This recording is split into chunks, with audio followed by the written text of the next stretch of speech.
Welcome back to week 4, and this is element 35. So we've covered 33 and 34 this week, and now we're moving on to 35, which is actually how do you acknowledge adherence or students doing the right thing regarding rules and procedures.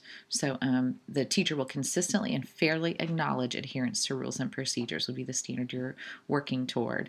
And I recall that in the last video, I did not give you a focus for your goal setting if you were choosing to work on consequences, but I think it might be logical to just ask you to say, okay, if you're working on the positive adherence to rules and procedures, if you're looking to recognize students for that and you choose this particular element to work on, then it would be logical that you would also be looking at the consequences that are presented to students and how the teacher handles misbehaviors. But so I would like for you to choose one or the other, but I don't know how you can look at one without looking at the other. But again, the purpose of these Marzano traits are to look at discrete skills, and you could be great at providing positive affirmations, but terrible at applying consequences. So I think it is important to still break them down, but I understand that you'll be looking at both as you're observing your teacher or as you are now looking to set a goal for yourself in one or both areas if you choose to. So, teacher evidence of acknowledging adherence to those rules and procedures might begin with something as simple as a smile, a nod of the head, a high five, a pat on the back, just giving kids that look that says, hey, you're awesome, good job. A little whisper on the side. That cat, I'm telling you, we're going to have issues. I must not be positively affirming Violet as much as I should be because she continues to do the inappropriate thing and disrupt my videos. So, but the simple things that you can do for students, it still follows that least intrusive hierarchy to some extent, because the more frequently that you can provide perhaps a nonverbal affirmation or a small verbal affirmation, the more likely that child is going to perform an appropriate behavior again and again. So the more often that you can do those things, the better. Next, you might give a verbal cue that something has been followed, a rule or procedure, which I love. I loved being able to say to students, I am so impressed that you all have your books out as soon as the teacher provides the prompt within 3 seconds, because that procedure, when we worked on it, I remember that was difficult. We worked on doing that as quickly as possible and as quietly as possible. But I just observed, 90% of the room get their books out within 3 seconds of when I gave the prompt. Awesome job. So anytime you can communicate to students that you recognize that they're working hard for you, then that's going to encourage other students to do the same, even if you have some non-compliant students, and then you haven't had to call them out and put them in a negative position, a place of feeling like perhaps you're going to punish them or that they need to be fearful of you. It just gives them one more reason, because you've built great rapport with them based on the other elements. It gives them one more reason to work hard to please you, which is actually hopefully in your classroom, actually a reflection of their desire to improve themselves and take responsibility for their actions. So you might just thank students for following a rule or procedure if you're having trouble finding the words, because again, it's kind of a veteran teacher thing. It's hard to notice when students are doing the right thing. Think about the procedure that you taught them and rehearsed with them that caused them to do the right thing. Find those words, still maintain your place in the lesson, and keep moving as soon as you've provided that reinforcement. So sometimes a thank you, if that's all you've got right now, use it. Thank you. Thank you. I see that you did the right thing. If you know that it was apparent to them that they were doing something correctly. But your goal should be to actually be more descriptive in your verbal reinforcement. Thank you for using your pencil only to write with and not to tap on the table. I appreciate that. It helps everyone learn. So you also, let's see, here's one that's can go both ways. You should notify the home as often as possible when a rule or procedure is followed.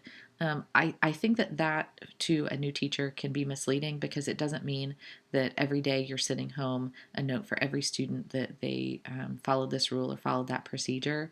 But I do think that it's a great and reasonable practice to start your year off by having a stack of postcards or the list of phone numbers on a call sheet. Or you can text message parents if that's how you communicate, or the email list, and do your rotation of one kid a day. Find something positive they've done in terms of rules and procedures, potentially academics too, but be careful. Try to be objective instead of subjective in your comments. They did a great job in reading is not very clear. If you want to provide that feedback home, say today in reading, Mary had her book out and on task with us 95% of the class, and when prompted to return to task, she did so with a smile. I'm so encouraged by her improvements in her on task behavior. That gets you a lot farther and is much clearer with parents when you do have to have a discussion about behavioral issues than it would be to just say she did great in reading. Because what are they going to say back to you when you do call home and say, she's been off task lately? They'll say, well, I thought she was doing great. Well, you have to be very, very clear in your feedback so future conversations can go more smoothly. So that way there was no miscommunication from the start. Teacher might use tangible reinforcers when a rule or procedure is followed. And there are many, many suggestions out there for how to do this. You see teachers doing all kinds of great things in terms of how to let students know when they're on track. They might use a red, yellow, green card system. They might use like a clip on a chart up front. If your clip gets moved down to this location, then you should be aware that you have to be careful. But your clip could always move back up based on good behavior. There's all kinds of systems like that. I'd just like to share with you one of the systems that I used that it worked for me, but it doesn't mean it's best for you and your classroom or your style of functioning. But I used a raffle system that was similar to a token economy, where I had just little raffle tickets that I created. I just printed and copied with a slogan on them, so they knew it was a raffle ticket.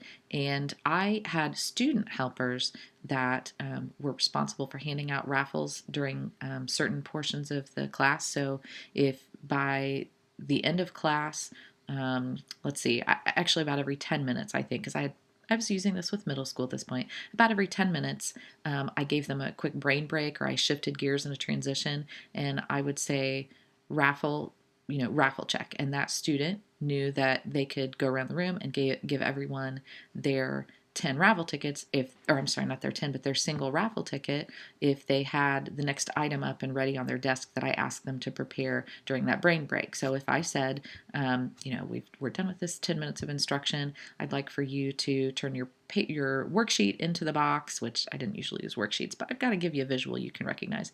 Turn your worksheet into the turn-in box and have your literature book out for the next section of class.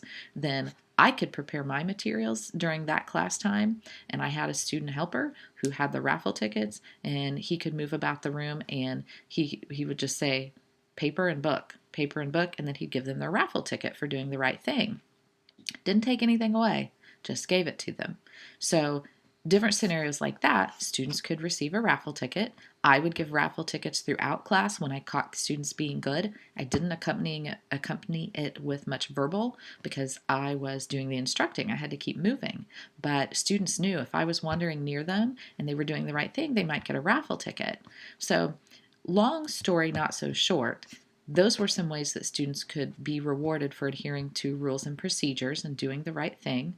Then they could collect those, and I had different layers of reinforcement that were built into that. So you could trade your raffle ticket in like it was a 1-for-1 for a piece of candy at the end of class. If you wanted a more instant gratification, you could save up raffle tickets for long-term rewards such as fun Fridays or a movie time or to get an extra snack at lunch. So you could save them up and trade them in.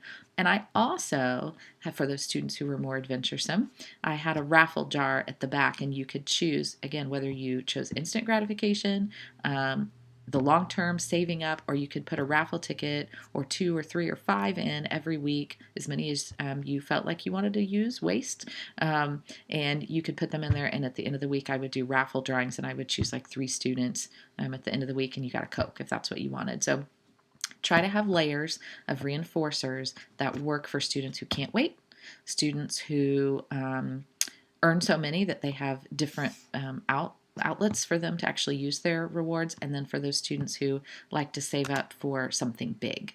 So that's just, again, one example of how I did things, but I strongly believe in that whole layering so you have ways for students to be reinforced on a more frequent basis if they need that. Student evidence of this working, and then I hope I can close with this because I'm trying to keep you closer to 10 minutes, would be that the students appear appreciative of the teacher acknowledging their appropriate behavior. They will let you know that they like how you notice them being good. And when asked, they describe the teacher as being appreciative. So you can actually specifically ask them and they'll say, no, she always notices when I do the right thing. She's cool like that. She doesn't nag on me all the time. I think in a middle school boy, she doesn't nag at me all the time. She just tries to catch me when I'm being good. And the number of students in your class that actually adhere to rules and procedures is going to increase. You're going to have fewer and fewer instances where you actually have to go to a verbal or a demand or consequence sequence if you're already building into your classroom system those layers of a reinforcer system. So there's so much more to talk about, and I think as I reviewed the first 2 videos, I definitely already knew and know even more so now that this is my area of passion and interest when it comes to teaching pre-service teachers. So I would welcome any and all questions, opportunities to hash out or talk through some of the scenarios you're facing. And if you're working on this goal, you just need to be looking for all the different ways that you can practice now using some of those more simple and low-level verbal and nonverbal reinforcers, because I know that you don't have full control over the reward system or consequences in your classroom. So observe your teacher, learn how their system works, determine if it would work for you in the future or not, work with that system, play along with the game, however it needs to be played, and then start working on, again, your low-level behaviors that you can practice for future use. Thank you.